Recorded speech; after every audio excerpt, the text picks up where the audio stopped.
What's up, my guys? Welcome back to the report card. And hold up, did WWE just give us a pay-per-view with no DQ finishes? Hold on, I'm getting a phone call. Hello? Oh yeah, man, I figured. Nope, same on this end, All right, bet, for sure.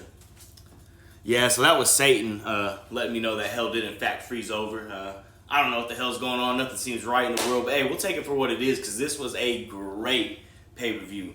First of all, you had 3 rematches from Wrestlemania, and they actually gave us the good rematches because you had Cody running it back with Seth Rollins. You had AJ Styles and Edge doing their thing again. And then you had Ronda Rousey challenging Charlotte Flair for the Women's SmackDown title again. But this time it's in an I Quit match. And that thing was a slobber knocker, my guy. I tell you what. And then in our main event, we actually had a 6-man tag team match that featured the likes of Roman Reigns, Randy Orton, and Drew McIntyre. So, hey, need I say more? Without further ado, let's get on into grading. So to kick us off tonight, you had Seth Rollins taking on Cody Rhodes, round 2. And you could just tell when both of these guys were making their way down to the ring, there was a big match energy going on throughout this arena. And these guys didn't disappoint, especially in the early going of this match. There was some great storytelling involved because for all the vintage Cody Rhodes moves that Seth Rollins didn't have an answer to at WrestleMania, well, he showed it tonight because he had time to prepare and actually knew who his opponent was going to be. All that was going great until Cody Rhodes climbed up to the top ropes with Seth Rollins and hit one of the most beautiful superplexes I have ever seen.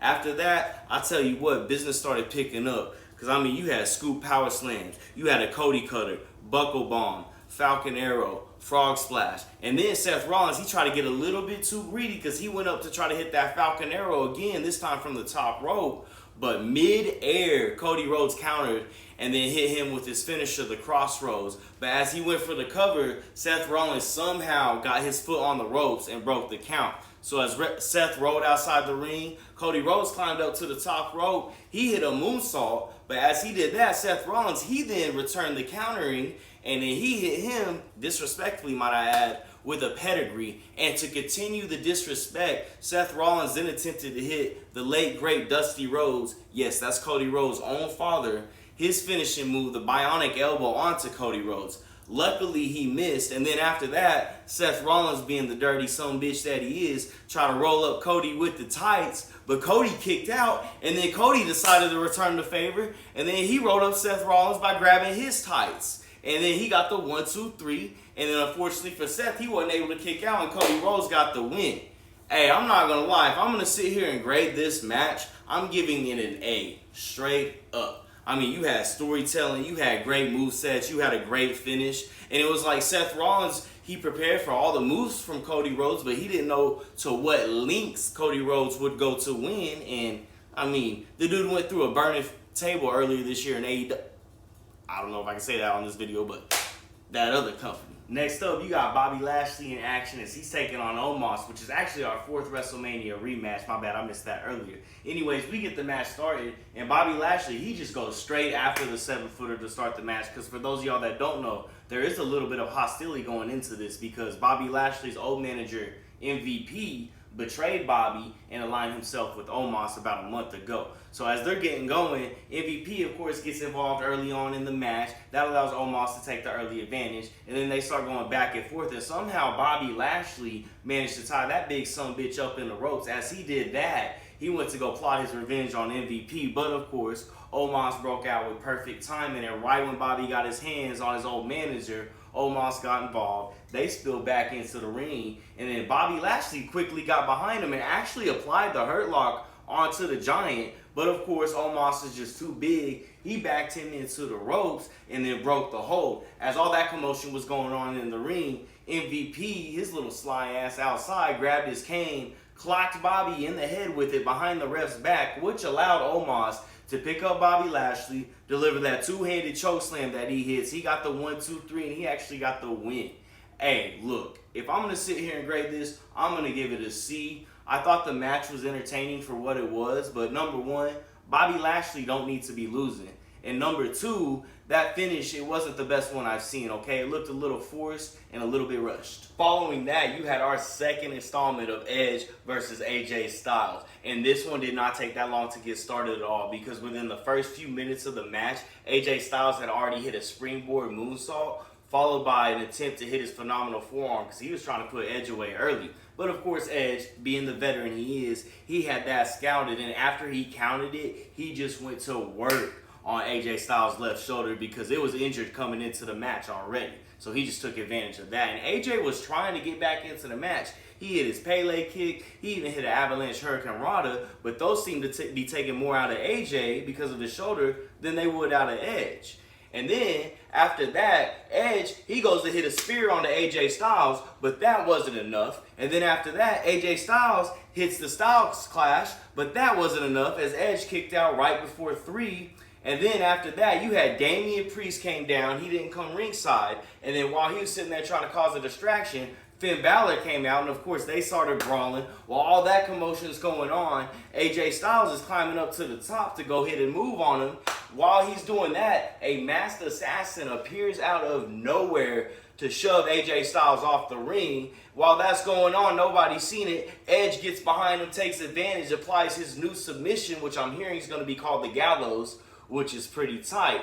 And that's right, he actually chokes AJ Styles out, and then he gets the win. So if I'm going to sit here and grade this, I'm going to give it a B. I thought the match was fun. The match was entertaining. And then afterwards, we're all sitting there like, who's the masked assassin? Who is he? Who is he? And then we find out that she is none other than Rhea Ripley. So I think we're all excited to see where that goes. Next up, you got our SmackDown Women's Championship being defended in an I Quit match. That's right. You got the champ, Charlotte Flair. She's defending against Ronda Rousey. And I tell you what, this match was physical from the start. You had kendo sticks, you had cameras, you even had a poor fan's beer being used as weapons in this match. And then when these ladies finally got done brawling outside of the ring, they get back into the ring, and we just start going submission after submission after submission. Ronda Rousey hits an armbar over the ropes while Charlotte Flair's dangling over him. Charlotte doesn't quit. And then when they get back in, Charlotte Flair attaches the figure 8 onto Ronda Rousey. She's asking her to quit. Ronda says no. And then Charlotte Flair, she goes to get a steel chair. As she does that, though, she's spending a little bit too much time talking crap, which Ronda Rousey takes advantage. She applies an armbar through the chair, and then she asks Charlotte Flair if she's ready to quit, to which Charlotte Flair says no. And Ronda Rousey's response was, I hope you would say that, bitch. She bends that son bitch sideways so much, Paul Wall would be happy, my guy. Hey, if I'm going to sit here and grade this match, I'm going to give it an A-. This match was so physical. I love physical matches. And if you don't, I'm sorry. This is my show. Following that slobber knocker, you had Madcap Moss taking on Baron Corbin. And I'm not going to lie, Madcap Moss, he showed some of his athleticism and explosiveness in this match. He hit a great fall-away slam, but he still did show signs where he's a little bit green in the ring. But that's okay. We're going to be patient with my guy. He does happen to hit a sunset flip roll-up onto Baron Corbin, and surprisingly, Madcap gets the 1, 2, 3 and the win. So, hey, if I'm going to sit here and grade this, though, I'm going to give it a D+. Two good things did come from this match. Number one being Pat McAfee's commentary. And number two, this was the perfect match to follow up Charlotte and Ronda. Next up, you got the main event. That's right, you got the Bloodline led by Roman Reigns. They're taking on RK Bro and Drew McIntyre. So early on in this match, Drew McIntyre, he wants to get in the ring to get a piece of Roman. But Roman, he's going to pick and choose his time to come in. So as Drew does that, he tags back in Riddle, and Riddle is just getting a beatdown from both the Usos in the middle of the ring, to which Roman Reigns decides, oh, this is a perfect time for me to tag in, to which he does. He blesses us with his presence for about 2 or 3 minutes. He even hits a rock bottom before he leaves the ring, tags back in his cousin. So Uso and Riddle are going at it, and they both lay each other out. Well, Roman Reigns gets impatient. He picks Uso back up, throws him in the ring, tags himself in. As he did that, he didn't see Riddle had got his wits about him. He runs over and tags in Drew McIntyre. So at this point in the match, all 4 guys are laid out outside of the ring except for Roman Reigns and Drew McIntyre. Now these two some bitches have no choice but to start throwing hands. to which they do. So Drew McIntyre ends up getting the better of Roman in that scenario, which allows Drew to try to set up for the Claymore. But one of the Usos gathered themselves. They got back involved, distracted Drew long enough for Roman Reigns to take advantage. He hits a Superman punch. And then he starts to beat down Roman Reigns, but he didn't do it good enough because out of nowhere, Drew McIntyre literally launched himself out of the corner and hit the Claymore. Both guys are laying on the ground. This allows both guys to make the tags. Unfortunately for the Bloodline, Randy Orton was on the other side of that tag. And he came in, he was hitting power scoop slams. He hit a draping DDT. He even hit back-to-back RKOs onto Roman Reigns and Jimmy Uso. But luckily, Jey Uso came in at the last minute to save the day. And then just listen to this moveset, my guy. You had a super kick followed by a double super kick by the Usos. You had a Broton Fisherman suplex, floating bro combo by Riddle. You had a pop-up neck breaker by Jey Uso, Superman punch, rock bottom through the announce table, back-to-back tope suicidas by Uso Riddle. Riddle then hits a gnarly avalanche RKO, but as soon as he landed, Roman Reigns capitalizes. He hits the spear. He gets the 1, 2, 3, and that's right, the Bloodline get the win tonight. If I'm going to sit here and grade that main event, I'm going to give it a B+. I mean, it was action-packed. I literally had to use my notes to read everything that went on.